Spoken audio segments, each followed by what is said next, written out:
But 3A is going to cover weather satellite imagery. 3B will be sunlight throughout the year. 4, you're going to get into temperature and air mass advections. And 4B, heating and cooling degree days and wind chill. So under the weather and satellite portion, go into your Adobe Digital Editions and open up your investigations manual. You'll be doing questions on the satellite imagery, and you'll be able to distinguish between different types of satellite images and the information you can provide, visible and infrared and whatnot, and the probable atmospheric conditions that may be occurring when you're looking at those satellite images. Figure 1 here, we'll give you a few questions on that. And that's the applications or the initial part of 3A there, and then figure 2 here shows you a visible satellite image, and the black line, the separation between light and dark, is called a terminator, and they'll have you draw a line here between these 2 red marks and answer some questions on that. Figure 2 comes into play here at question 11. And then figure 3, another visible satellite image with more questions on that. And then you get to figure 4, which is a plot off of timeanddate.com, showing you where it's complete dark night.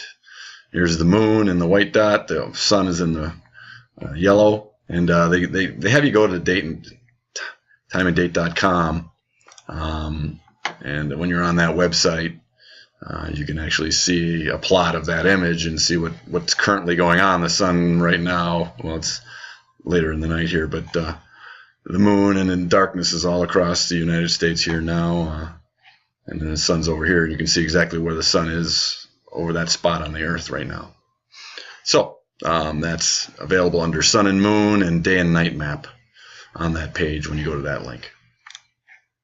So that's right there. You'll answer some questions on that, where the terminator is on either end of that, the break between complete dark and complete light. And that's 3A, or I believe, yeah, and there's 3B, sunlight throughout the year. Figure 1, you're going to print. And you can get all these images by going into the real-time weather portal. And those images are located, if you're at the top, you can go to Learning Files. And then Weather Studies and E-Investigations Manual Images.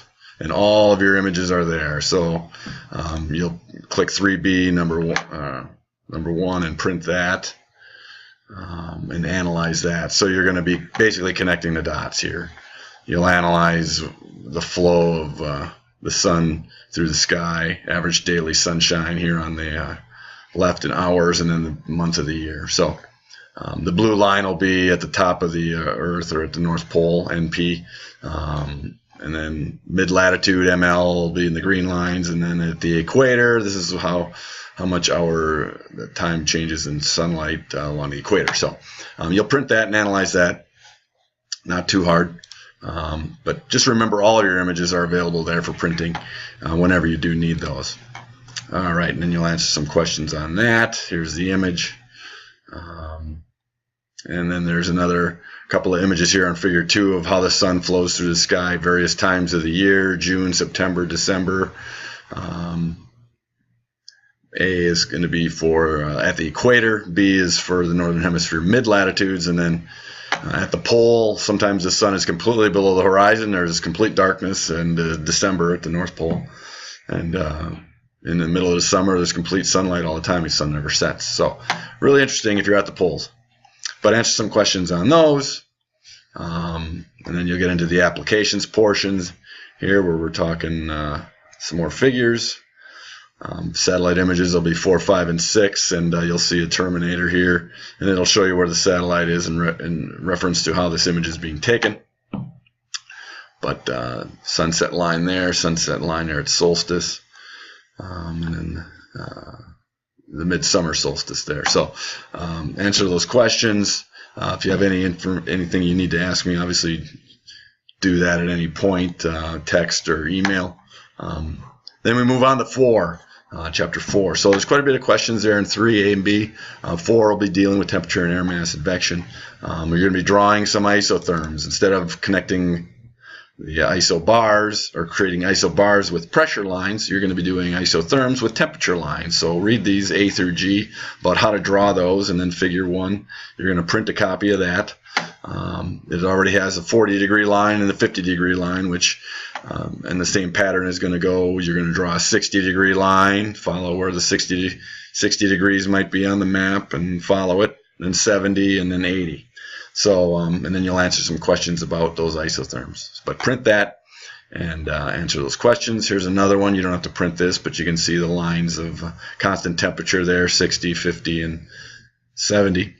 And it talks about warm advection and cold advection, basically the movement of air by the wind. So cold air advection would be cold air behind a cold front will be pushing cold air into this region as the cold front moves through. And then southerly winds pushing warm air towards the warm front will be warm air advection. So you'll have warm air advection behind the warm front and cold air advection behind the cold front.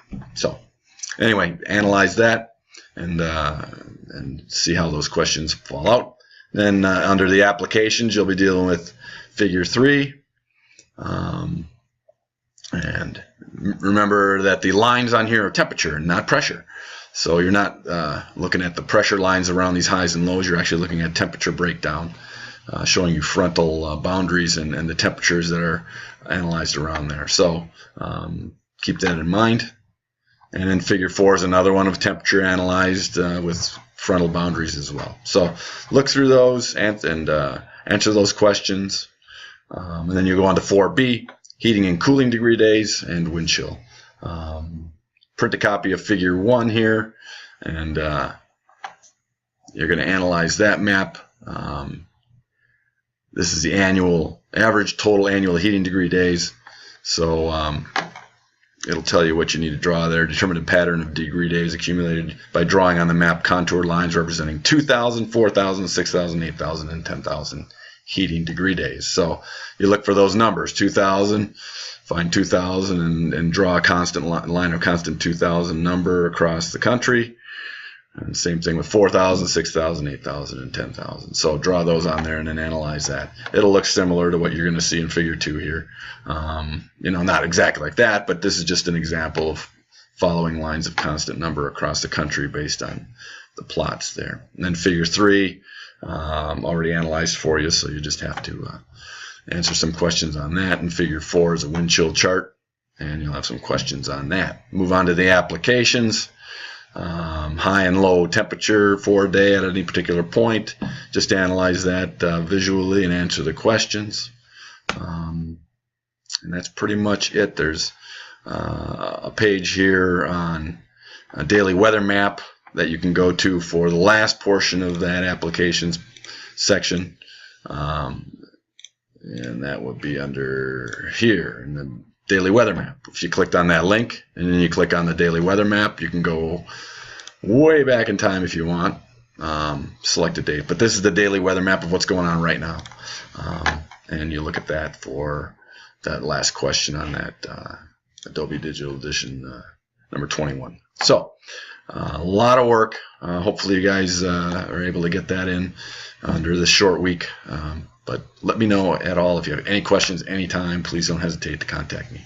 All right, thanks and good luck this week.